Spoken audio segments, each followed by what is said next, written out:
সাথে পার্থিব নারী মূর্তিকে পদতলে রাখার প্রয়াসেরও কোনো অন্যথা হবে না। এই সমাজ কেবল জড় মূর্তিতেই সেই দেবী উপলব্ধি করে, জীবন্ত মূর্তিতে নয়। সেই আদিকাল থেকে মাটির দেবী মূর্তিতে বিবেচিত হয়েছে শক্তি রূপিণী সনাতনী পরমাত্ম প্রকৃতির রস বুঝাতে। জীবন্ত সেই নারী মূর্তি বিবেচিত হয়েছে অবলা, বুদ্ধিহীনা, শক্তিহীনা হিসেবে। আর সেই জীবন্ত দুর্গাদের স্থান কাল পাত্র ভেদে চক্ষু ইচ্ছা যেভাবে ইচ্ছা যেখানে ইচ্ছা শোষণ করা যায়। সেগুলি অনেক সময় হতে পারে কন্যা বা পুরুষের, কখনো বা যুবতী চলছে, এমনকি হতেও পারে প্রৌঢ়া বা অপ্রৌঢ়া।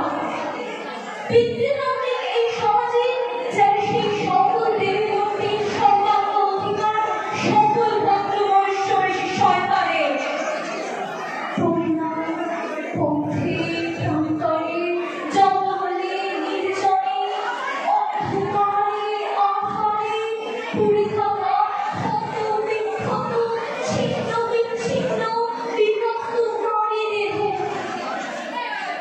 যদি দেহ তবে সে বিলক্ষণ, আর যদি দেহে শ্বাসটুকু চলে তবে সে অবলা। এই তার পরিচয়। বাকিটা জীবন এই পরিচয়ে নীরবে কাটা হচ্ছে। যদি তুমি প্রতিবাদী হয়ে ওঠো তবে প্রশ্নবাদ ছুটে আসে, তবে সতীর ন্যায় অগ্নি পরীক্ষা দিয়ে দেখো। সুতরাং তুমি নীরবে লক্ষ্মী হয়ে থেকো।